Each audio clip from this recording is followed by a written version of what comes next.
जय हिंद दोस्तों, मैं नवीन शर्मा आप सभी का स्वागत करता हूं। आशा करता हूं आप सब एकदम अच्छे हैं, एकदम बेहतरीन हैं। एक बार सारे प्यारे दोस्त बताएंगे आप सब कैसे हैं। उम्मीद करूंगा बहुत अच्छे होंगे, बहुत बेहतरीन होंगे।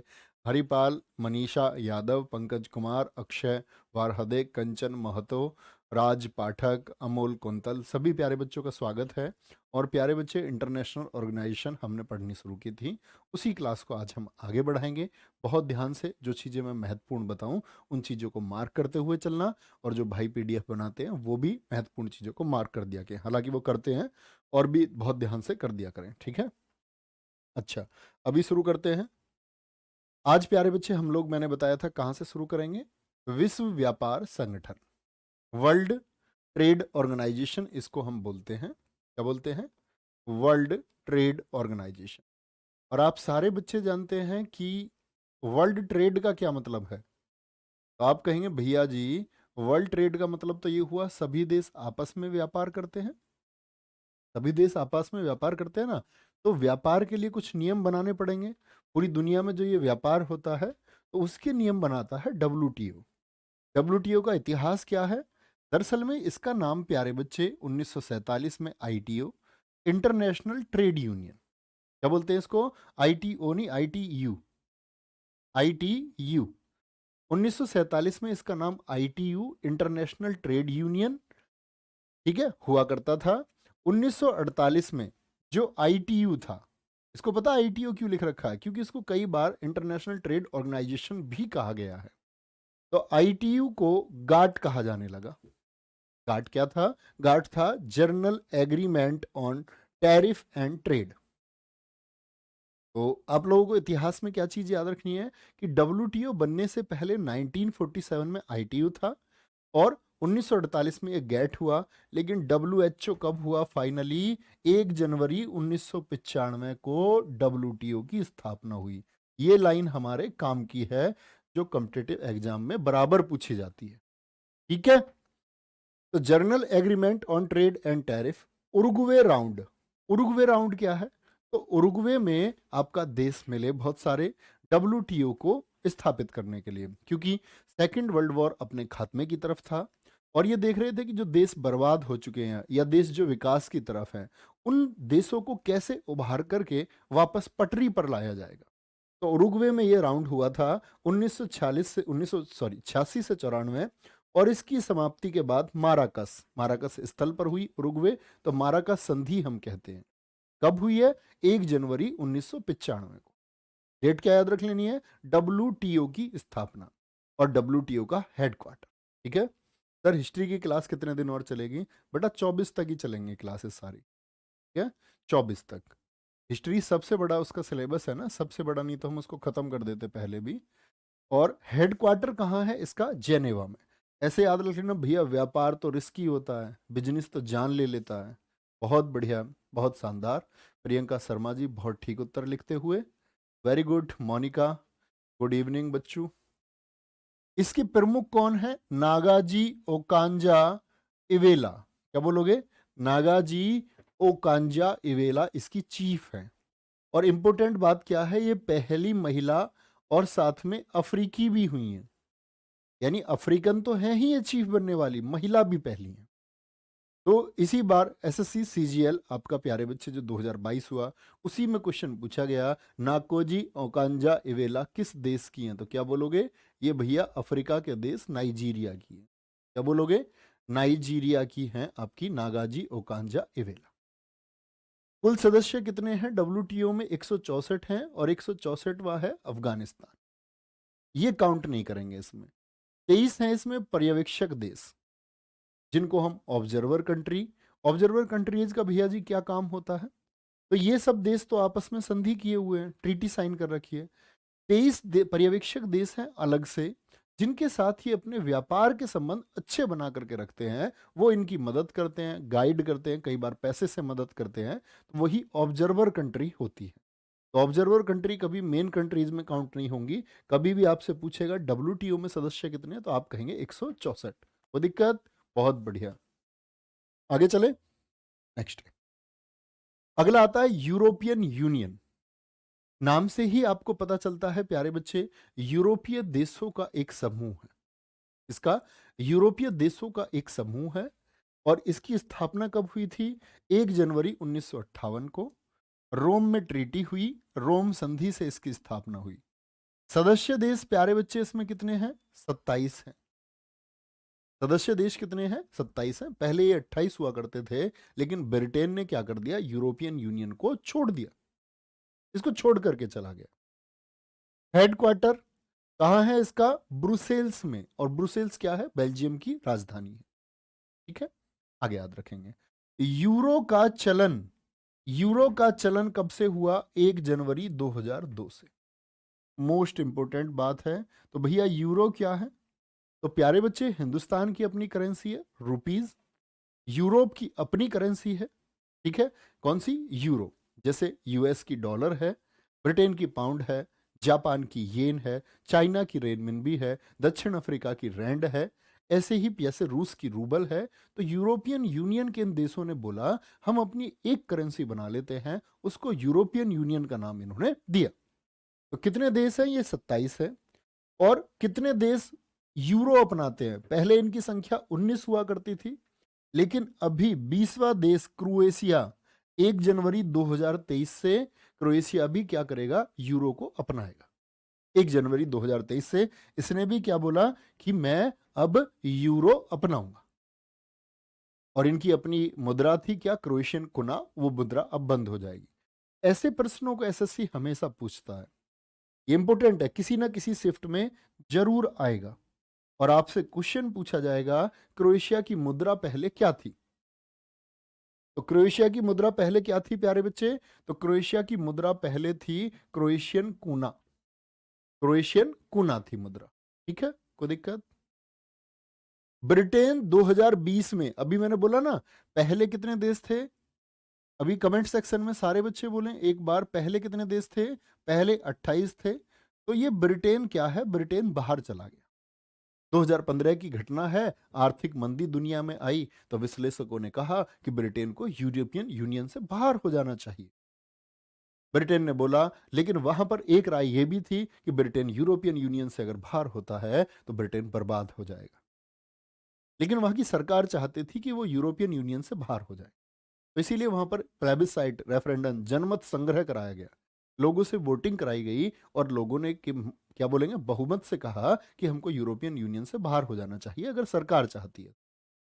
तो क्या कहेंगे? 2020 में यूरोपियन यूनियन से बाहर घटना, जो ये बाहर हुआ यूरोपियन, इसी को हम ब्रेग्जिट बोलते हैं। ब्रिटेन, BR4 ब्रिटेन, ब्रिटेन, और एग्जिट, किससे एग्जिट? यूरोपियन यूनियन से एग्जिट हो गया। ईयू को 2012 का शांति का नोबेल मिला है और इसके वर्तमान अध्यक्ष आप करंट अफेयर्स में पढ़ चुके होंगे, उर्सुला वान डेर लेयन है। उर्सुला वान डेर लेयन, ये कौन है? इसके वर्तमान में चीफ है। तो दिक्कत? चलो भाई, सर रुपया और कहाँ कहाँ चलता है? रुपया भैया मुख्य रूप से तो भारत में, लेकिन अगर हम बात करें भारत के कई पड़ोसी देशों में, पाकिस्तान में रुपया चलता है, श्रीलंकाई रुपया चलता है, मालदीवियन रुपया चलता है, रुपया ऐसे चलता है कई देशों में और भी। ठीक है, ऋषभ सिंह अभी नहीं प्यारे बच्चे, कुछ समय के बाद, शायद उसमें 1 साल लग जाए, 1 या 2 साल लगे। नाटो, अच्छा आप एक बार बोलें कि रूस और यूक्रेन का युद्ध आप जानते हैं, यस और नो? तो रूस और यूक्रेन के बीच का युद्ध क्या था, क्यों ये शुरुआत हुई थी? क्योंकि यूक्रेन के बॉर्डर लगते हैं रूस से, और यूक्रेन शामिल होना चाहता था नाटो में। अच्छा, नाटो में तो शामिल होना चाहता था भैया, तो रूस को क्या दिक्कत थी? क्योंकि रूस को दिक्कत ये थी कि नाटो में अगर उसका पड़ोसी देश शामिल हो गया तो उसकी सीमाओं पर नाटो की फोर्स आ जाएगी। क्योंकि नाटो के देश कहते हैं कि हम में से किसी एक देश पर हुआ हमला नाटो के बाकी देशों पर हुआ हमला माना जाएगा। तो नाटो मोस्ट इंपोर्टेंट है। नॉर्थ अटलांटिक, क्या बोलोगे? Treaty, TRA, treaty, North Atlantic Treaty Organisation. इसकी स्थापना हुई है प्यारे बच्चे 4 अप्रैल 1949 को, और इसके जो संस्थापक सदस्य थे वो 12 थे शुरुआत में। ऐसी चीजें बहुत कम पूछी जाती हैं, लेकिन स्थापना क्या है इसकी बहुत महत्वपूर्ण है। इसके सदस्य कितने हैं? 30 हैं, बहुत महत्वपूर्ण बात है। और 30वां सदस्य कौन है इसका? मैसिडोनिया है। पहले जब 29 थे तो 29वां खूब पूछा जाता था, अभी 30 सदस्य है तो 30वां सदस्य पूछा जाता है। ठीक है, हेडक्वार्टर कहाँ है इसका? ब्रुसेल्स में। हेडक्वार्टर ब्रुसेल्स में। भैया नाटो के पास हथियार कहाँ जाते हैं? बेटा जो इसमें कंट्री हैं जैसे अमेरिका जैसे पावरफुल देश भी इसमें शामिल है, तो ये देश मिलकर के सारे अपना हथियार इकट्ठा करते हैं और ये मानते हैं कि किसी एक देश पर हमला होगा तो हम सब कर देंगे। ठीक है, कोई दिक्कत? वेरी गुड, बहुत बिल्कुल ठीक लिखा है राकेश कुमार जी, आपने बहुत शानदार लिखा है। नाटो ही कारण था रूस यूक्रेन वॉर। अनुराधा जी बहुत खूब लिखा है प्यारे बच्चे, वेरी गुड। इसके 4 अंग हैं। जैसे मैंने बोला था ना आपसे, यूएन के कितने अंग बताए थे मैंने आपको? बोलेंगे एक बार। तो यूएन के अंग जैसे मैंने आपको बताया था, महासभा होता है, सचिवालय होता है, आपका अंतर्राष्ट्रीय न्यायालय होता है, आर्थिक एवं सामाजिक परिषद होता है, प्रन्यास परिषद होता है, सुरक्षा परिषद होता है। तो 6 बताए थे। ऐसे ही नाटो के 4 अंग है। इसकी काउंसिल होती है, बैठक होती है, सब काउंसिल होती है, एक लेयर बना रखी है, प्रतिरक्षा कमेटी जो प्यारे बच्चे क्या डिफेंस के लिए हथियार वगैरह ये सारी चीजें इनको मैनेज करती है, और एक जो आर्मी है इनकी सेना है, उस सैनिक समिति को कंट्रोल करती है। बहुत जरूरी बात नहीं है, तो क्या याद रखेंगे? सदस्य। इसके प्यारे बच्चे अध्यक्ष कौन है? मिस्टर जेम्स स्टोलेनबर्ग हैं, और इसका हेडक्वार्टर बहुत महत्वपूर्ण है। ठीक है, ये याद रखना है आपको। बहुत सही, बहुत ठीक आंसर आते हुए। नेक्स्ट, दक्षिण एशियाई क्षेत्रीय सहयोग संगठन, सार्क। क्या बोलोगे? सार्क आ गया, दक्षिण एशियाई क्षेत्रीय सहयोग संगठन। तो अगर हम बात करें प्यारे बच्चे, इसकी स्थापना कब हुई थी सार्क की? ये 8 दिसंबर 1985 को हुई। कहां हुई थी? ढाका में हुई थी। ढाका कहां है? बांग्लादेश में है। कहां पर है? बांग्लादेश में। लेकिन देखो बहुत इंपॉर्टेंट बात है कि इसका जो सचिवालय था, इसका जो सचिवालय या मुख्यालय था, वो 2 साल बाद बना है। 1985 में नहीं बना है। कब बना है? 1987 में।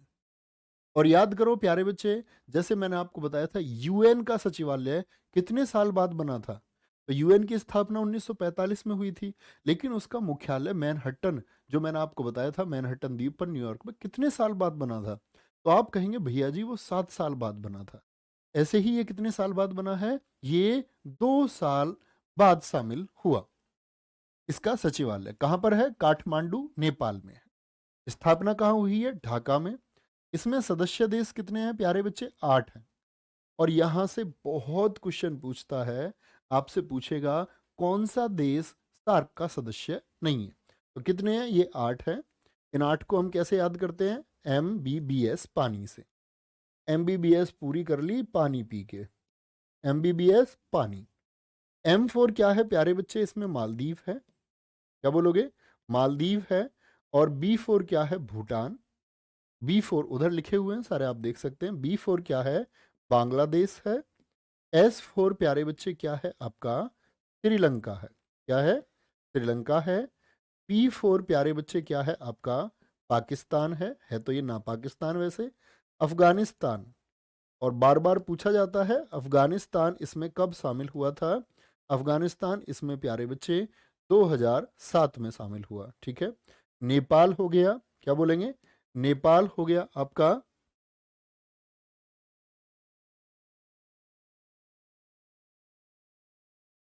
और I4 क्या है? अपना देश भारत है। क्या है?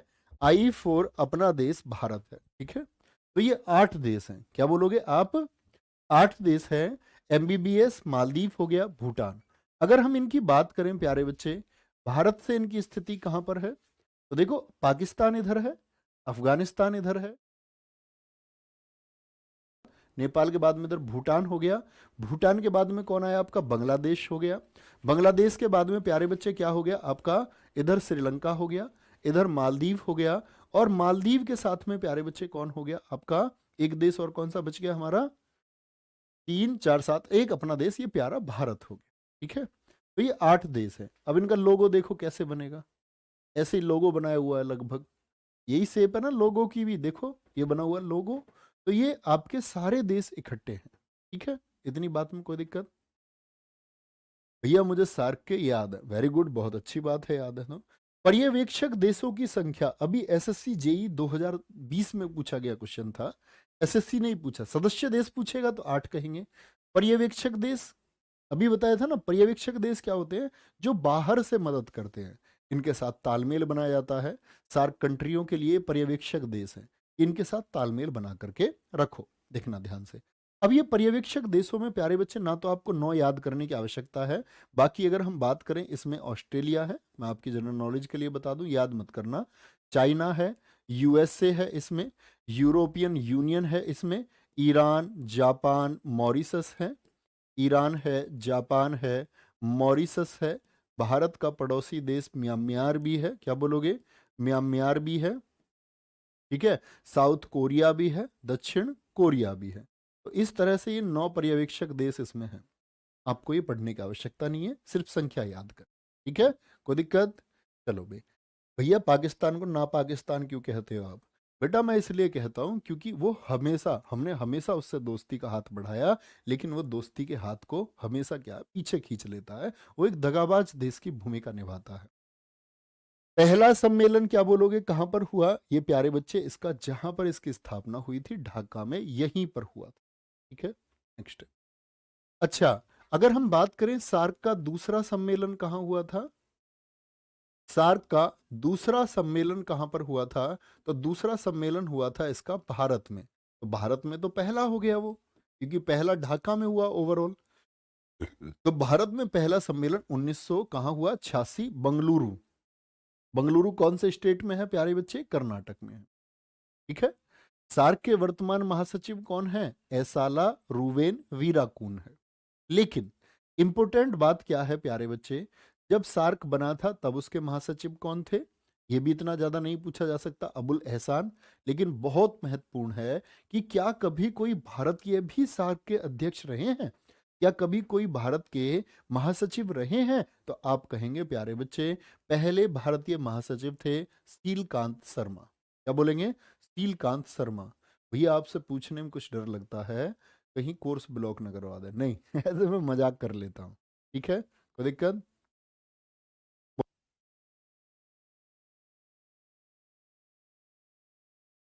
बोलो भी एक बार, कोई दिक्कत?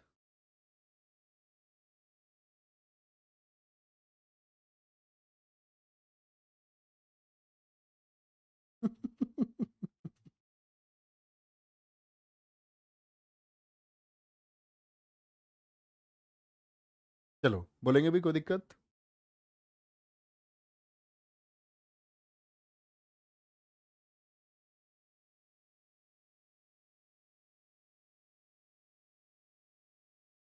बहुत बढ़िया। एक बच्चा कह रहा है रमन यादव, सार्क का गठन क्यों किया गया था? ये सार्क का प्यारे बच्चे ऐतिहासिक भ्रष्ट है। दरअसल में देखो, मैंने बोला ना ये सार्क कौन है, भारत के पड़ोसी देश हैं।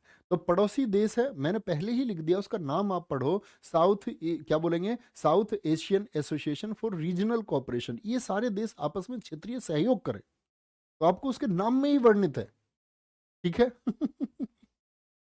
सार्क की उपलब्धियां क्या हैं? सार्क की उपलब्धियां क्या? एक बच्चा कह रहा है यूरोपियन यूनियन के लिए, भैया जरा देखें। देखो यूरोपियन यूनियन, मैं समझ सकता हूं आपका क्या डाउट होगा इसमें। यूरोपियन यूनियन प्यारे बच्चे यहां पर लगा हुआ है, इसकी स्थापना 1 जनवरी 1958 को हुई।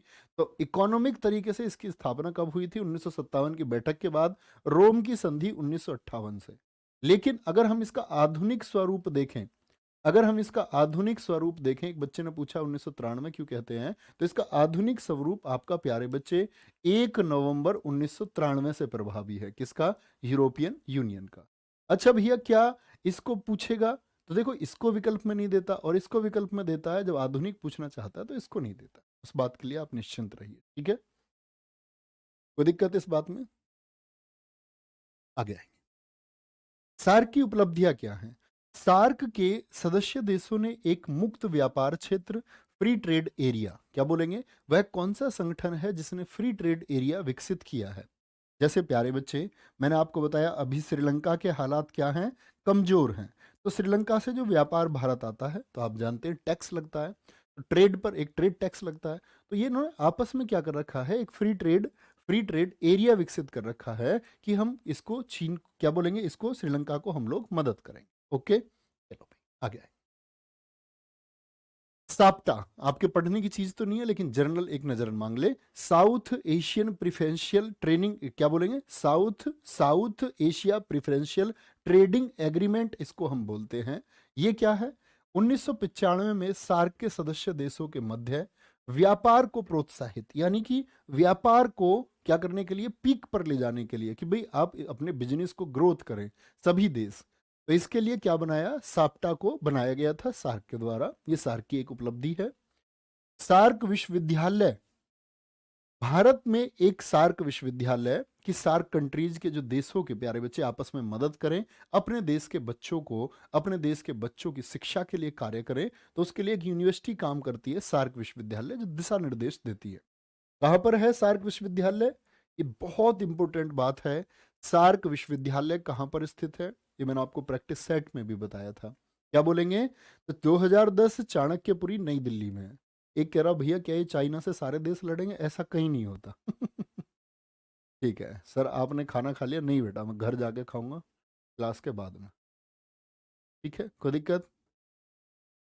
पाकिस्तान में क्या बनाया गया है, फूड बैंक, कि वहां की किसी भी हालात के लिए कि खाने आदि की व्यवस्था नहीं हो पाती, कभी खाने का हालात बिगड़ जाते हैं, तो फूड बैंक बनाया गया है सार्क कंट्रीज के लिए। और एक एनर्जी स्टोर बनाया गया, ऊर्जा भंडार, ये भी कहाँ है, पाकिस्तान में स्थापित इसको किया गया है। दीपक कुशवाहा मेरे दोस्त, लव यू टू। कोई दिक्कत, आगे रखेंगे, क्या बोलेंगे। आसियान, एक आता है ASEAN, association of south east Asian Nations. अच्छा, साउथ ईस्ट जानते हो, अभी मैंने बोला था दक्षेश, तो वो थे वो देश जो एशिया के दक्षिण में पड़ते हैं।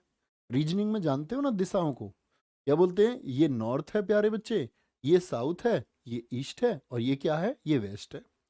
तो एशिया के दक्षिण में पड़ने वाले देश तो सार्क हो गए, लेकिन दक्षिण पूर्व में पड़ने वाले देश क्या हो गए, वो आसियान कहलाते। क्या बोलते हैं, association of south east Asian Nations. तो कहाँ के हैं ये, साउथ ईस्ट के हैं, आसियान। क्या बोलते हैं, आसियान इसको हम कहते हैं। ठीक है? स्थापना कब हुई थी इसकी, 1967 में। क्या बोलोगे, स्थापना इसकी 8 अगस्त 1967 को। हेडक्वार्टर कहाँ है इसका, जकार्ता इंडोनेशिया में। क्या बोलोगे, इसका हेडक्वार्टर जकार्ता इंडोनेशिया में है। कुल सदस्य जो इसकी स्थापना के समय थे, इनको बोलते हैं, मैं हमेशा बोलता हूं IMPST। क्या बोलते हैं, IMPST, इंपोर्टेंट स्टेट। आई से क्या था आपका इंडोनेशिया, M से मलेशिया, S से सिंगापुर, प्यारे बच्चे क्या बोलोगे, S से सिंगापुर सॉरी, P से आपका फिलीपींस, और T से थाईलैंड। इंपोर्टेंट ST ये शुरुआती है। तो मतलब 5 देशों ने मिलकर शुरू में आसियान को बनाया। हेट यू टू मेरे दोस्त हरजीत बावरी। मूल सदस्य स्थापना के समय इंडोनेशिया, मलेशिया, फिलीपींस और सिंगापुर थे।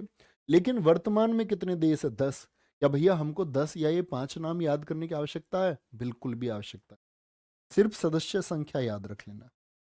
तो मैंने अभी क्या बोला, एक बार कमेंट सेक्शन में बोलो, सार्क में सदस्य देश 8, लेकिन पर्यवेक्षक देश पूछूं सार्क के तो आप कहेंगे 9। ठीक है, ऐसे ही प्यारे बच्चे हम आगे बढ़ेंगे। 8 अगस्त को हम हमेशा आसियान दिवस मनाया जाता है, इंपॉर्टेंट बात है। आदर्श वाक्य आपको इसका पढ़ने की आवश्यकता नहीं है। एक नजरिया, एक पहचान, एक समुदाय, और ये लिखे हुए हैं वो 10 देश, अगर आप पढ़ना चाहते। और ये 10 के देश कौन से हैं, ये प्यारे बच्चे आपका, ये भारत के पास वाले देश ही है maximum, Singapore, Myanmar, Laos, Laos है। ये सीन 2 पे दिखा दो ताकि इन्हें साफ दिख जाए ये वाला colour. Cambodia, Vietnam, Brunei, Malaysia, Indonesia और थाईलैंड। ठीक है,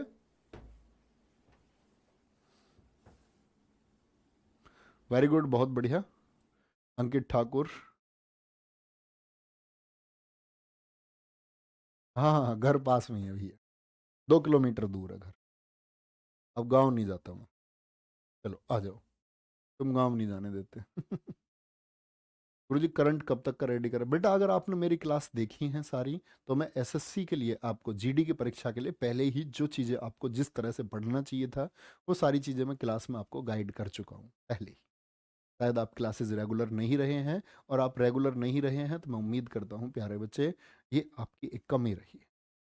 बाकी मैंने क्लासेस में कैसे लंबे समय तक याद रखें, कैसे याद रखें, परीक्षा में कौन सा सब्जेक्ट कितने मार्क्स का आएगा, कैसे कैसे परीक्षा के प्रश्नों का स्तर हो सकता है, इस सब के लिए जो बच्चे इस बात को जानते हैं वो थम्स अप करें। ऐसे ही आता है बिम्स्टेक। बिम्स्टेक ये देश कौन से हैं, भारत में जानते हैं ना आप, बंगाल की खाड़ी किधर है, तो इधर तो अरब सागर है आपका प्यारे बच्चे, और इधर क्या है आपका बे ऑफ बंगाल है। तो बे ऑफ बंगाल के जितने भी देश हैं बंगाल की खाड़ी के पास वाले, वो बिम्स्टेक में हैं। तो क्या बोलते हैं इसको, Bay of Bengal initiative on multi sectoral technical economic cooperation. और इसका फुल फॉर्म बहुत महत्वपूर्ण है, ये बात याद रखिए, बहुत पूछा गया बहुत परीक्षाओं में, बिम्स्टेक का पूरा नाम क्या है। प्यारे बच्चे क्या बोलेंगे हिंदी में, बंगाल की खाड़ी बहुक्षेत्रीय तकनीकी और आर्थिक सहयोग। क्या बोलेंगे, आर्थिक सहयोग, पहले नहीं आएगा। इसकी स्थापना 6 जून 1997 को थाईलैंड के बैंकॉक में एक सम्मेलन हुआ, उसमें घोषणा हुई। और कभी भी बोलेंगे ना घोषणा, तो घोषणा का नाम आता है स्थल से, कि इस जगह पर मीटिंग हुई थी। वेरी गुड, बहुत शानदार, बहुत वेरी गुड। ठीक है, बहुत सारे बच्चे थम्स अप कर रहे हैं कि वो जानते हैं कि गाइड किया गया है। चलो, कोई दिक्कत। अच्छा, आरंभ में इसमें 4 सदस्य देश थे, 4 सदस्य देश थे जिनको बोलते थे बिस्ट। क्या बोलते थे, BISTEC। बिस्ट का क्या मतलब था इसमें प्यारे बच्चे, अब का अगर हम बात करें तो B फॉर बांग्लादेश था, I फॉर इंडिया था, S फॉर श्रीलंका था और T फॉर थाईलैंड था। EC का क्या मतलब था, इकोनॉमिक कोऑपरेशन। तो पहले इसमें कितने देश थे, पहले इसमें प्यारे बच्चे 4 देश थे। कितने देश थे इसमें, 4 देश थे। आसू सिंह, बहुत सारा प्यार। तो ये 4 देश प्यारे बच्चे बढ़े आपका।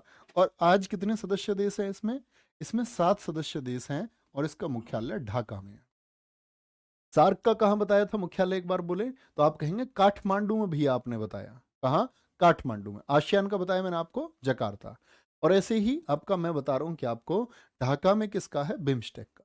देखो बड़ी आसानी से आप याद कर सकते हैं, बिम्स्टेक, बिम्स्टेक। MBBS में B फॉर भूटान था, क्या बोलोगे, भूटान। और B फॉर इसमें क्या है आपका, बांग्लादेश। भूटान और बांग्लादेश है, भूटान और बांग्लादेश। I फॉर क्या है, भारत है। M फॉर म्यांमार है। और देखो M में ही क्या बना होता है, N फॉर नेपाल भी है। S फॉर श्रीलंका है। और T फॉर थाईलैंड है। और E फॉर प्यारे बच्चे क्या है, बिम्स्टेक, इकोनॉमिक कोऑपरेशन है। तो ये सारे देश आपस में एक समूह बना रखा है जो एक दूसरे को आर्थिक सहयोग देंगे। ठीक है, बोलेंगे भी फटाफट से, विकास बाबा साहेब टिकडके। बिम्स्टेक के वर्तमान महासचिव तेंजिंग लेकफेल हैं। देखो ध्यान से देखेंगे प्लीज, क्या बोलेंगे। आज फिर से एक बार मैं आपको गाइड कर दूंगा, कोई दिक्कत नहीं है, क्लास के एंड में आप मुझे बता देना आपको GS के लिए क्या करना चाहिए। देखो मैं YouTube पे प्यारे बच्चे अलग से इसके लिए वीडियो लाने में बिल्कुल विश्वास नहीं रखता, और मैं आप लोगों को यहीं पर गाइड करूँगा। एक बच्चा लिख रहा है जो वीडियो पे लेके आए अलग से, मुझे लगता है आपका समय बहुत महत्वपूर्ण है। ठीक है, आपने देखा भी होगा मुझे, मैं ऐसे मतलब बच्चे आए थे मैं एक्स्ट्रा क्लास लगा दूँ, इन सब चीज़ों से मैं बचता हूँ। और मुझे लगता है बच्चे का समय एक नियत समय है, वो फिक्स रहना चाहिए, क्योंकि बहुत सारे समय को आप खर्च करके भी बच्चे कई बार सफल नहीं हो पाते हैं। देखो ध्यान से, ये सीन 2 पे दिखाना है एक बार बच्चों को। देखो बिम्स्टेक के प्यारे बच्चे अब तक 5 सम्मेलन हुए हैं और ये सारे महत्वपूर्ण हैं। एक बार अगर आप देख पा रहे हो तो देखेंगे इसमें भैया हमें कौन सा याद रख लेना है, तो इसका 5वां सम्मेलन क्योंकि हाल ही में हुआ है, 30 मार्च 2022 को। कहाँ पर हुआ था, श्रीलंका के कोलंबो में। देख पा रहे हैं बच्चे, नहीं देख पा रहे हैं तो लिख लेना। कब हुआ, 30 मार्च 2022 को श्रीलंका के कोलंबो में, वर्चुअल मीटिंग से ही हुआ था। ठीक है, कोई दिक्कत। तो 5वां सम्मेलन बिम्स्टेक का आपको याद रखना है। ऐसे ही आता है हमारा एशियन डेवलपमेंट बैंक, इसको बोलते हैं ADB। तो एशियाई देशों के विकास के लिए, लेकिन इसमें सारे एशियाई देश नहीं है, और यहीं से SSC बहुत बार क्वेश्चन पूछता है। एशियन डेवलपमेंट बैंक ADB स्थापना कब हुई है, 19 दिसंबर 1966 को। हेडक्वार्टर है इसका मनीला, फिलीपींस की कैपिटल है। इसकी राजधानी है, फिलीपींस की राजधानी है मनीराम जी, समझ रहे हैं। इस बैंक की स्थापना 31 सदस्यों के साथ हुई थी, बहुत इंपॉर्टेंट बात नहीं है। अब ADB के पास 68 सदस्य देश हैं। तो ADB में कितने सदस्य देश हैं, ये मैंने आपको प्रैक्टिस सेट में भी कराया था। 1966 में स्थापना हुई, सदस्य देश इसमें 68 है। लेकिन एशिया के कितने हैं, देखो है तो एशिया के विकास के लिए। तो ये बैंक क्या काम करेगा, बैंक तो पैसा देगा, पैसा देगा, पैसे के बदले इंटरेस्ट लेगा। ठीक है भैया, क्या क्या पूछ रहे हैं, दिखाएंगे एक बार। इंडोनेशिया की नई राजधानी क्या, देखो इंडोनेशिया में अभी तक क्या, पहले जब इसकी स्थापना हुई तब तक जकार्ता थी, अभी तो नुसंतारा है आपकी। वो कहाँ की है, इंडोनेशिया की है। ठीक है, तो हेडक्वार्टर तो जकार्ता में ही है, जो पहले इंडोनेशिया की स्थापना के समय राजधानी हुआ करती थी। आगे आएंगे, पैसिफिक से हैं और 19 सदस्य क्या हैं, बाहरी हैं, बाहरी सदस्य हैं। वर्तमान अध्यक्ष कौन है, मसद सुगुहु असकावा हैं, और इंपोर्टेंट है इसके उपाध्यक्ष क्योंकि एक भारतीय हैं, अशोक लवासा। क्या बोलोगे, अशोक लवासा है, बोलेंगे भी फटाफट से, कोई दिक्कत, कोई परेशानी, एक बार बोलेंगे सारे बच्चे।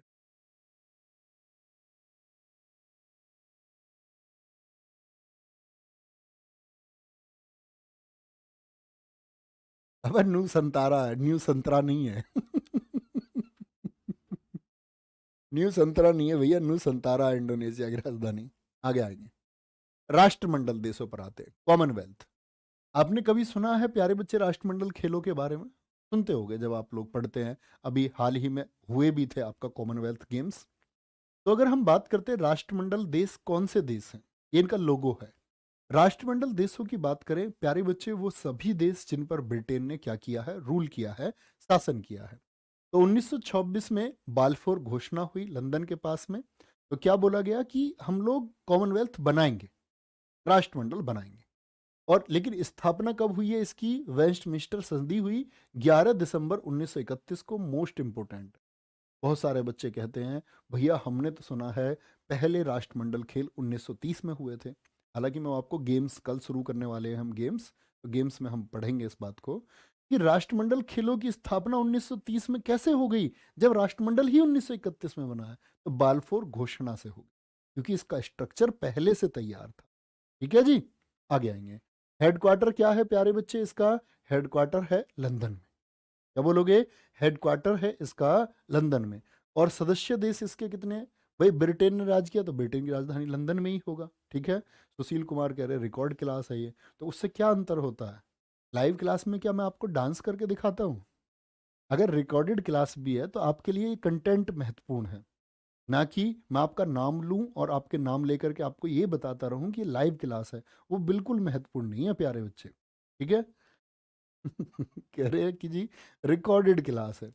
54वां देश कौन है, मोस्ट इंपोर्टेंट है, वो मालदीव है। बेटा फिर तुम यहीं रह जाओगे, फिर तुम इस पे फोकस किया करो बोर्ड पे, बाकी सब चीजों पे नहीं।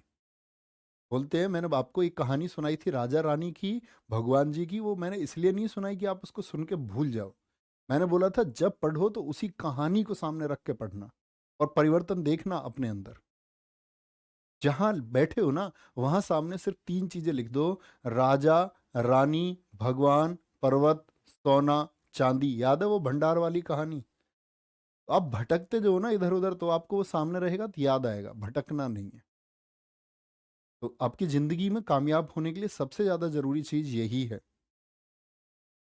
ठीक है, क्योंकि भगवान श्री राम जैसे व्यक्तियों को भी प्यारे बच्चे कांटों भरे मार्ग पर चलना पड़ा। तो संघर्ष जीवन का एक पथ है, और संघर्ष से ही प्यारे बच्चे आपके सारे रास्ते तय होते हैं।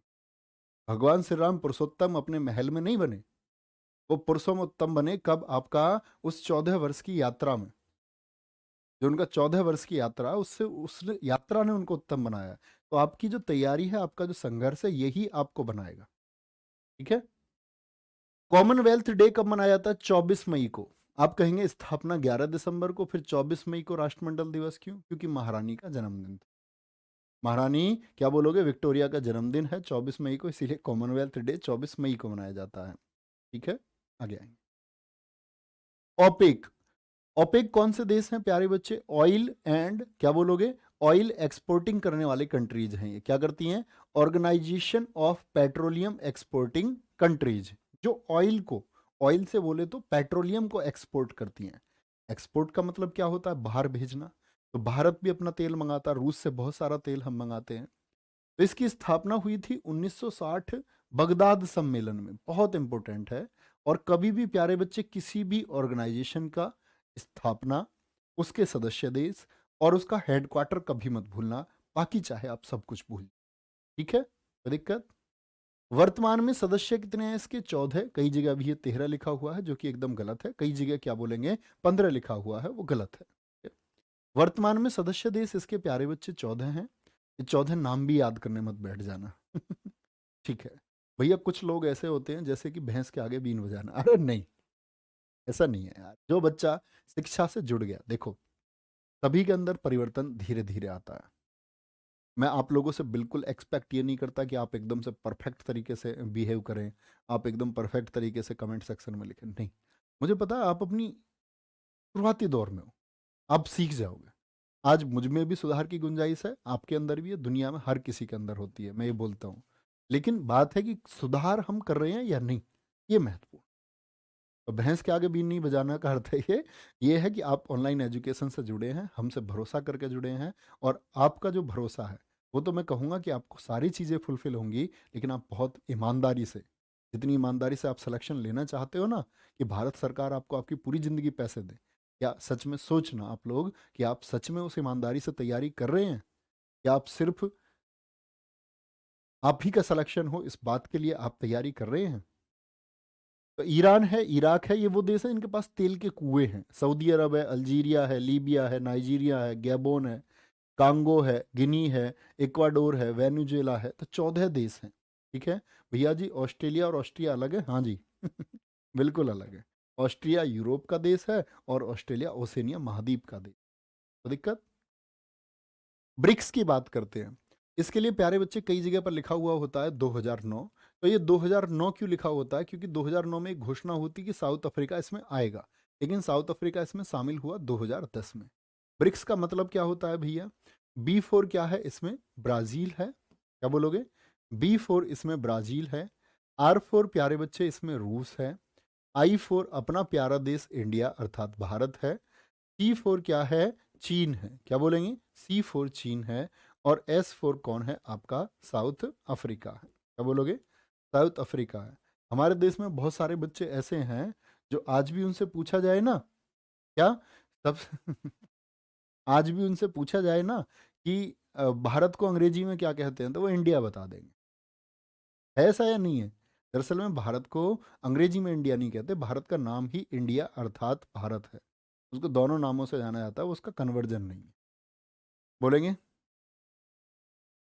बहुत बढ़िया। एक बच्चा कह रहा सर जी पहले सिकंदर भारत आया था या वास्को डी गामा? वाह मेरे बेटे, वेरी गुड, ऐसी ही उम्मीद थी मुझे। ब्रिक्स बैंक देशों ने अपना एक बैंक बनाया हुआ है। प्यारे बच्चे आप एक बात से सोचो, वास्को डी गामा और सिकंदर के आने में 1800 सालों का अंतर है। 1800 सालों का गैप है। कोई 1-2 साल का अंतर होता तो मैं मान लेता आपका कन्फ्यूजन है। नाम तो मैंने आपका तब भी नहीं लिया। बहुत सारे बच्चे अपना नाम लेने के लिए ये सब लिखते हैं। रियल चीज़ें लिखा करो, दिल से आती है। डाउट है तो दिल से लिखो, कोई शब्द है तो दिल से लिखो। एक बार दिल से काम करना शुरू करोगे सब बढ़िया होगा। इनका बैंक है, मोस्ट इंपोर्टेंट है, न्यू डेवलपमेंट बैंक, NDB। इसकी स्थापना हुई थी 15 जुलाई 2014 को, और हेडक्वार्टर है इसका प्यारे बच्चे संघाई चाइना में। क्या बोलोगे? इसका संघाई चाइना में क्या है? हेडक्वार्टर है। जो ब्रिक्स है उसको R5 के नाम से भी जाना जाता है। R5 का क्या मतलब है भैया? देखो इसमें 5 देश हैं, पांचों की करेंसी आप ध्यान से देखें। पांचों की करेंसी रियाल, रूबेल, रूपी, रेनमिनबी और का आपका रैंड हो गई। तो सबकी करेंसी किससे शुरू हो रही है? आर से। चाइना की क्या है? रेनमिनबी है। चाइना की बहुत सारे बच्चे सोचते पहले मुद्रा, तो पहले थी युआन। अभी चाइना 2 करेंसी अपनी लेकर के आया मार्केट में। तो ये कागजी मुद्रा, जैसे हमारे यहाँ नोट चलता है ना, तो ये कागजी मुद्रा उनकी रेनमिनबी है, और जो डिजिटल करेंसी है उनकी DCEP है। ठीक है, तो सबकी करेंसी आर से शुरू होती है। आर, आर, आर, आर और आपका आर। तो क्या बोलेंगे? इसीलिए इसको बोलते हैं हम आर। कितनी बार आ गया? 5 बार। R5 इसको हम कहते हैं। ठीक है, ब्रिक्स सम्मेलन 2022 प्यारे बच्चे कहाँ हुआ? आपका चाइना में हुआ। क्या बोलोगे? ब्रिक्स सम्मेलन 2022 कहाँ पर हुआ है? चाइना में हुआ है। एक कह रहा है सर जी पाइरेक्स का क्या मतलब है? तो इस पर ब्रिक्स भी देख के भी नहीं लिखा जा रहा। देखो ये लिख दिया इसने इसको। बेटा सीखना, प्रोसेस शुरू करो सीखने का। ठीक है, आगे आएंगे, आराम से लिखेंगे इतने। विपिन कुमार जी सर दिल से लिख रहा हूँ ठीक है भैया। चलो भाई ऊपर दिखाएंगे क्या कह रहे हैं। ब्रिटेन के, एक टाइम था जब ब्रिटेन ने हमारे देश पर राज किया और हमारे देश का नागरिक ही उसे चला रहा। ओहो। Very good.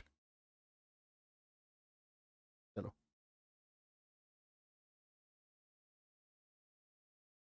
सर जी, मेरे सिर में दर्द होता है कि तुम रोजगार वाले जीके कहाँ से लाते हो, हम पर हिलती ही नहीं है। मुख्य परीक्षा में बैठोगे बेटा तब पता चलेगा। रोजगार वालों से कह तो पा रहे हो, कहाँ से सेट बना रहे, एसएससी वालों से पूछना। और एक बार पूछना, तुम्हारी कोई सुनेगा या नहीं सुनेगा। करे जी आप जीएस कहाँ से लाते हो, एसएससी की जीएस ही ऐसी आती है। वो जीएस आनी अब बंद हो गई प्यारे बच्चे। गांधी जी का जन्म कब हुआ? जिस बच्चे ने दिल लगा के इस जीएस के लिए सारी क्लासेस बहुत अच्छे से की होंगी, बेसिक जिसके तैयार होंगे, 3 बजे का प्रैक्टिस सेट जिसने किया होगा, और जो पहले से जुड़ा उससे, इस 28 ने जो उससे भी पहले से जुड़ा हुआ, वो ही परीक्षा में प्रश्नों को टैकल कर पाए। ठीक है।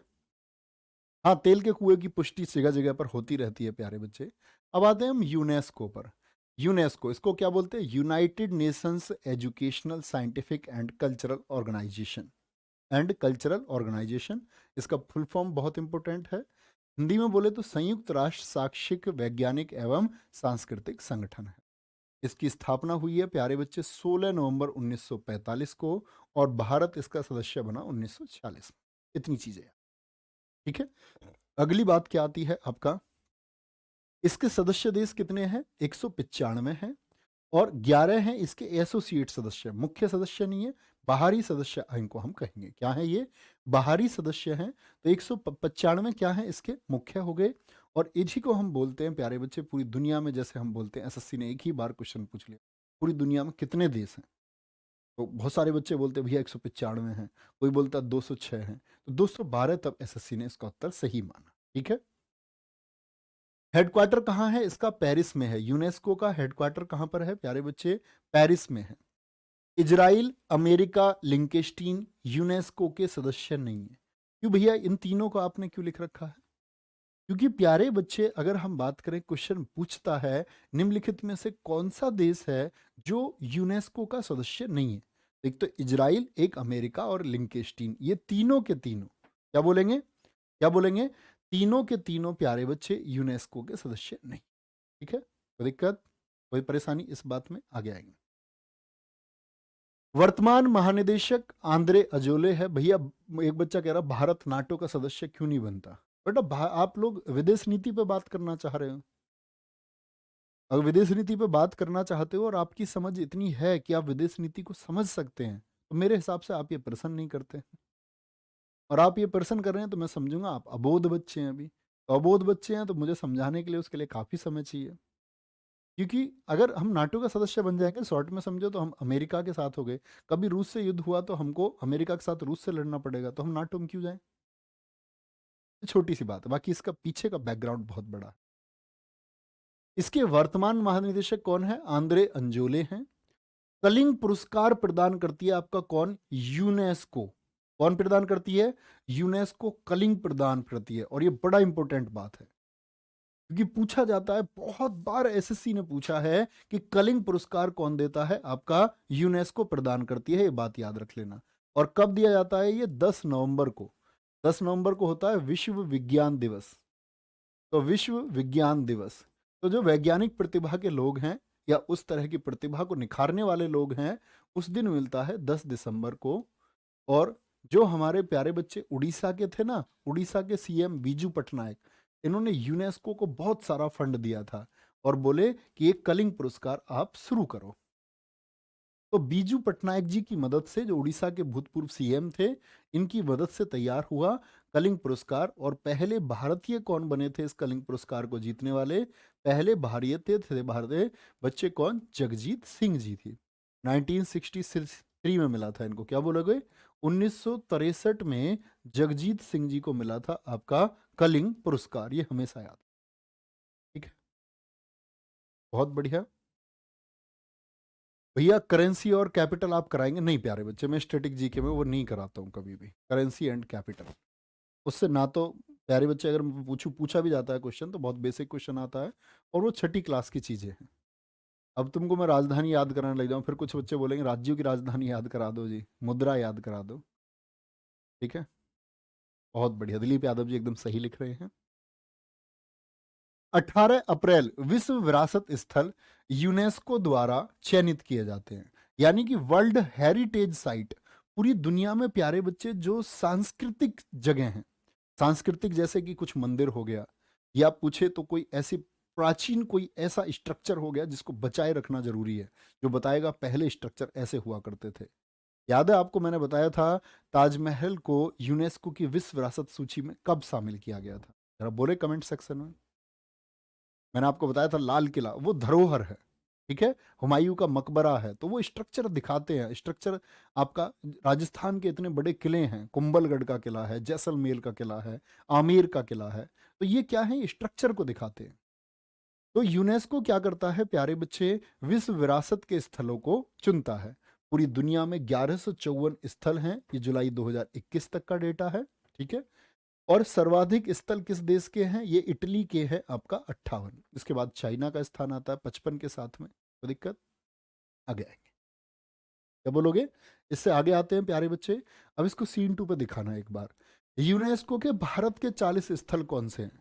और बहुत सारे बच्चों का एकदम ठीक आया 1983। ये पढ़ने वाले बच्चे हैं जो कमेंट सेक्शन में 1983 लिख रहे हैं, कोई 1877 लिख रहा है। तो मैं कहता हूँ ना, हमेशा कंपटीशन ज़्यादा नहीं है, आप बस फोकस से पढ़ते रहो, जो बच्चे अच्छा पढ़ते हैं। कोई लिख रहा है 1974 लिख रहा है कोई, बताओ 83 में पहला बना, तो इनको पहला ही याद नहीं है अभी। आज के बाद याद रखना है, पर पहली बार जो बच्चे पढ़ रहे हैं, फिर तुम लिखते क्यों हो गलत उत्तर? अगर तुम पहली बार पढ़ रहे हो तो नहीं लिखना चाहिए तुमको। ये देख पा रहे हैं? एक बार थम्स अप करके बताएं। तो 1983 से तो शामिल होने शुरू हुए हैं। और यूनेस्को में कितने स्थल हैं प्यारे बच्चे? पहली बात पूछे तो 40 स्थल हैं। ताजमहल, क्या बोलोगे?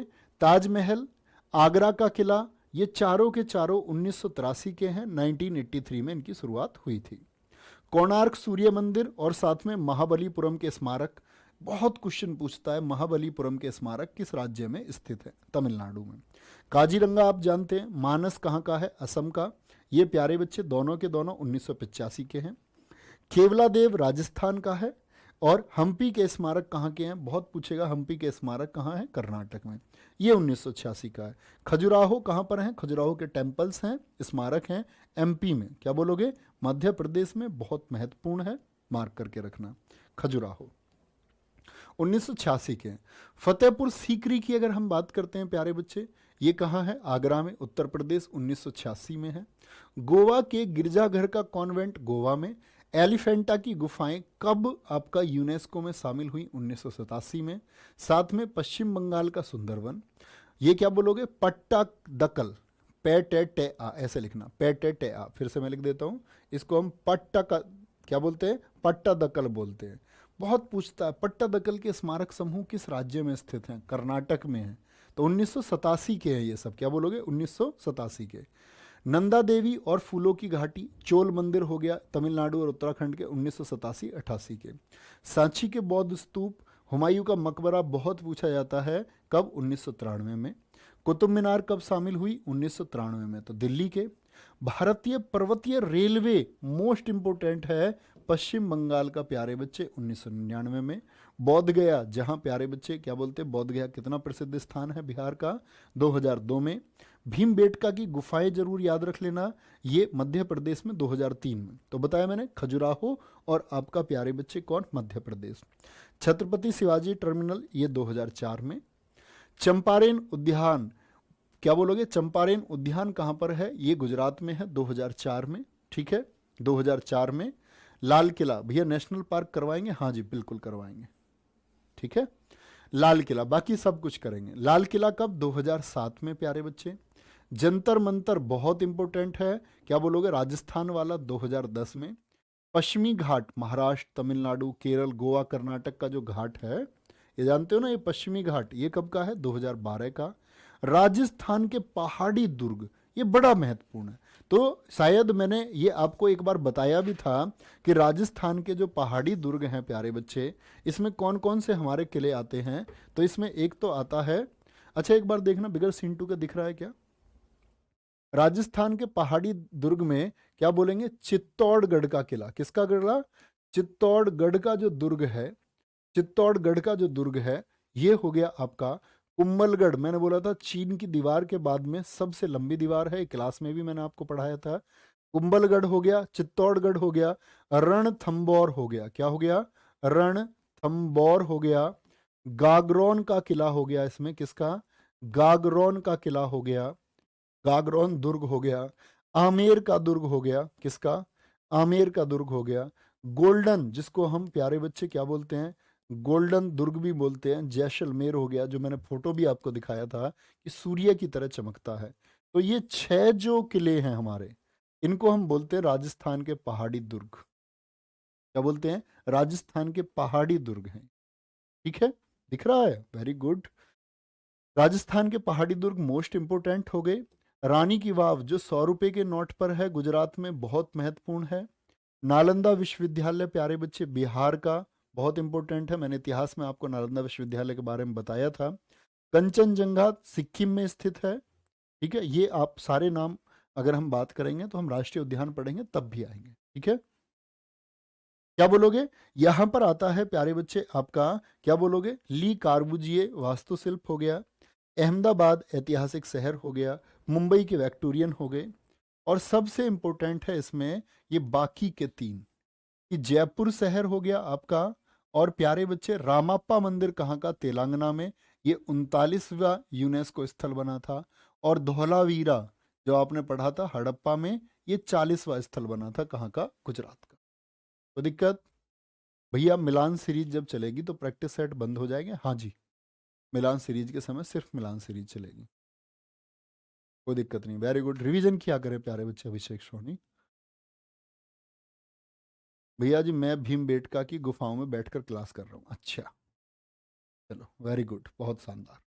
आगे आएंगे प्यारे बच्चे, आगे ऐसे ही जैसे यूनेस्को साइट है, ऐसे ही हमारा बनता है प्यारे बच्चे क्या, रामसर साइट से, जिनको हम राम स्थल भी बोलते हैं। और आर्द्र भूमि जानते हो, आर्द्र मतलब होता है क्या, गीला, नमी, वेट। तो ऐसे स्थल जो क्या है, आर्द्र भूमि है, क्या है, आर्द्र भूमि है। आर्द्र भूमि के लिए 2 फरवरी 1971 को रामसर कहाँ है, ईरान में, ईरान में इसका सम्मेलन हुआ प्यारे बच्चे। लेकिन रामसर संधि कब हुई थी, 1975 में लागू हुई। भारत ने 1982 में हस्ताक्षर किए। मोस्ट इंपोर्टेंट है, कई बार परीक्षाओं में पूछा जाता है कि भारत कब शामिल हुआ रामसर में। और सबसे इंपॉर्टेंट बात है यहाँ पर 2 फरवरी, 2 फरवरी को हम क्या मनाते हैं, 2 फरवरी को प्यारे बच्चे हम क्या मनाते हैं, आर्द्र भूमि दिवस मनाते हैं। क्या मनाते हैं, आर्द्र भूमि दिवस हम मनाते हैं।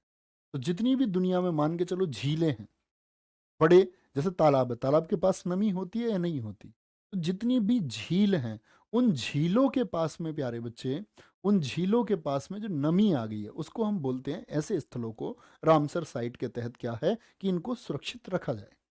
अभी अगर हम बात करें, भारत की आज़ादी के 75 वर्ष हुए, तो नरेंद्र मोदी जी ने कहा था कि जो हमारा प्यारे बच्चे क्या आएगा, स्वतंत्रता दिवस आएगा, उस 15 अगस्त तक हमको रामसर साइट कितनी करनी है, 75, और उन्होंने कर ली थी। ठीक है, तो भारत की सबसे पहली रामसर साइट, अब 75 याद करने मत बैठ जाना, कभी होशियार बनो। भारत की सबसे पहली रामसर साइट कौन सी है, वो चिल्का झील है, उड़ीसा की, बहुत इंपॉर्टेंट है। भारत में कुल रामसर साइट कितनी है, 75, और इस बार किसी ना किसी सेट में ये क्वेश्चन जरूर पूछा जाएगा। ये सारी रामसर साइट का क्षेत्रफल है, ये आपको पढ़ने की बिल्कुल आवश्यकता नहीं है। सबसे बड़ा रामसर स्थल कौन सा है, वो सुंदरबन है, पश्चिम बंगाल का। गंगा ब्रह्मपुत्र का जो नदियां जब गिरती हैं तो सुंदरबन डेल्टा बनाती हैं। ठीक है, ये आपने ज्योग्राफी में पढ़ा होगा। तो यही सुंदरबन है जो हमारा राष्ट्रीय उद्यान भी है। ठीक है, किसके लिए जाना जाता है, आपका शेरों के लिए जाना जाता है। तो ये हम पढ़ेंगे भी आपका आगे नेशनल पार्क में। तो बड़ा रामसर स्थल कौन सा है, वो सुंदरवन है। ठीक है, आगे आएंगे। तो क्या मैंने बोला, पहली बोले तो चिल्का, कुल बोले तो 75, बड़ा रामसर स्थल कौन सा है, सुंदरवन है। रामसर संधि 1975, भारत शामिल हुआ 1982 में, 2 फरवरी 1971 को यह सम्मेलन हुआ, इसीलिए हम इसको आर्द्र भूमि दिवस बोलते हैं। ठीक है, सबसे छोटा रामसर स्थल कौन सा है, रेणुका वेटलैंड। पूछे रेणुका वेटलैंड कहाँ पर है, हिमाचल प्रदेश में। और सबसे ज्यादा रामसर स्थल किस राज्य में है, तमिलनाडु में 14 है, और उत्तर प्रदेश में प्यारे बच्चे कितना है, उत्तर प्रदेश में 10 है। तो ये बहुत इंपॉर्टेंट फैक्ट हैं सारे रामसर साइट से। उन 75 में से क्या आपको पढ़ना है, ये वो महत्वपूर्ण है। 75वां रामसर स्थल कौन सा बना, ये सबसे महत्वपूर्ण है। जैसे पूछता है 53वां टाइगर रिजर्व है रानीपुर, ऐसे ही पूछेगा आपसे, क्या बोलेंगे, जैसे 53वां टाइगर रिजर्व कौन सा है, रानीपुर बना है आपका यूपी का। 75वां रामसर स्थल है सालबुग वेटलैंड कंजर्वेशन, ये श्रीनगर जम्मू कश्मीर का है। ठीक है, देखो 2022 से पहले भारत में कितने थे आपका, अगर हम बात करें प्यारे बच्चे, तो 75 नहीं थे, इनको बढ़ाया गया है। आप देखते होंगे 49 भी आपने याद किए होंगे, फिर 54 ये हो गए थे, तो ऐसे बढ़ते रहे। क्या बोलोगे, नोट है 2022 में अभी तक कुल 28 स्थलों को रामसर स्थल घोषित किया जा चुका है। ठीक है, वर्ष 2012-13 में भारत ने राष्ट्रीय आर्द्रभूमि संरक्षण कार्यक्रम शुरू किया था। यानी आर्द्रभूमि क्या, जितने भी वेटलैंड्स थे, जितनी भी झीलें थी, उनके पास का जो एरिया था उसको कंजर्वेशन का, उसको संरक्षण का काम किया था। Harsh Gill, too much thank you मेरे दोस्त। इतनी बात में कोई दिक्कत, बोलेंगे एक बार। तो बड़ा हो गया चिल्का, छोटा हो गया प्यार, नहीं सबसे पहला हो गया कौन सा आपका, चिल्का। अगर बड़ा पूछे तो बड़ा स्थल कौन सा मैंने आपको बताया, जैसे छोटा रेणुका है तो बड़ा रामसर स्थल आप कहेंगे भैया सुंदरवन, आपने बताया है। ये रिसेंट का है, पहला चिल्का, 75वां सालबुग है। क्या बोलोगे, सालबुग है। चलो भाई, सर जी नालंदा विश्वविद्यालय के बारे में कुछ बोलिए। बेटा इतिहास की क्लास देखो, वहां मैंने आपको ये बताया हुआ है, वहां ये मैंने आपको बताया हुआ है, कोई दिक्कत। चलो भाई, गुरुजी मेरा स्कोर कम आ रहा है, मैं क्या करूं। बेटा सिर पे खड़ा होना होगा आपको इसके लिए, क्या करोगे स्कोर कम आया, मेहनत करो, सारी चीजें जहां पर कमजोर हो वहां बढ़ाओ, और नहीं कमजोर हो, लगता है बिल्कुल कमजोर हो, तो तुक्का मारने के चक्कर में बिल्कुल मत पड़ो कि सिलेक्शन इसी जीडी में ही लूंगा। अगर स्कोर ही 30 आ रहा है, तो 32 आ रहा है, तो कोई झूठी उम्मीद आपको दिखाए तो उसमें रहना मत। दर बदर अपनी तैयारी को आगे बढ़ाते चलो। ऐसा नहीं है कि अभी सोच रहे हो कि मेरा स्कोर 30 आ रहा है तो मैं सिलेक्शन ले लूंगा, फिर आपकी तैयारी की शुरुआत है, आपको बहुत मेहनत इसके लिए करनी होगी सिलेक्शन के लिए। ठीक है, ऐसे ही प्यारे बच्चे हम G7 की बात करते हैं, तो G7 की स्थापना हुई थी 1975 में। कब हुई थी, 1975 में, और इसी क्लास को हम यहाँ से कल शुरू करें। ओके, तो अपना ख्याल रखिए, बहुत सारा बाय बाय, टेक केयर, जय हिंद, जय भारत, जय मां सरस्वती, थैंक यू।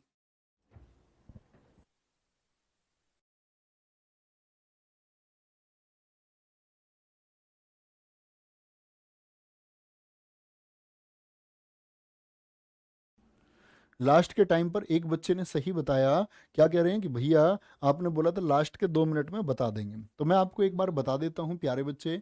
अगर ओवरऑल जीएस की बात मैं आपसे करूं, तो मैंने आपसे पहले कहा कि हिस्ट्री की अगर हम बात करें तो बहुत आसान से क्वेश्चन आएंगे, शायद 2 क्वेश्चन आपसे पूछे जाएंगे। ठीक है, वो देखो वेरी कर सकता है 1 और 3। अगर मैं पूछूं आपसे जियोग्राफी के जो क्वेश्चन आएंगे प्यारे बच्चे, ज्योग्राफी के क्वेश्चन 2 आएंगे। इकोनॉमिक्स के अगर बात करूं मैं आपसे, सबसे टफ क्वेश्चन जो पूछता है आपका, अगर पूछे किसकी, एसएससी की बात करें, इकोनॉमिक्स, और प्यारे बच्चे आपका किससे, इकोनॉमिक्स से 2 क्वेश्चन आएंगे। अगर हम बात करते हैं सबसे बड़ा पार्ट जो आपका रहेगा जीएस के लिए, वो स्टैटिक जीके रहेगा। स्टैटिक जीके के क्वेश्चन प्यारे बच्चे आपका 5 क्वेश्चन से लेकर के और ये 7 क्वेश्चन तक आपको परीक्षा में देखने को मिलेंगे। अगर हम बात करें इसी में प्यारे बच्चे आपका कौन सा, करंट अफेयर्स की, जैसे करंट अफेयर्स के लिए मुझे लगता है 20 क्वेश्चन में आपका लगभग 2 क्वेश्चन करंट अफेयर्स से पूछे जाएंगे। क्या पूछेंगे, 6 2 8 और 8 5 13। अब कौन सा हमारा सब्जेक्ट बच गया इसमें, बाकी हमारा साइंस बच जाता है प्यारे बच्चे, साइंस एंड टेक बच जाता है, कंप्यूटर वाला बच जाता है, और अदर जो कहीं से भी एसएससी क्वेश्चन उठा लेता है, ये 4 से 5 क्वेश्चन इस सारे सिलेबस से आएंगे। ये इसी को ध्यान में रखते हुए आप अपना तैयारी करते रहें। ठीक है, तो ख्याल रखिए, बाय बाय, टेक केयर, जय हिंद, जय भारत।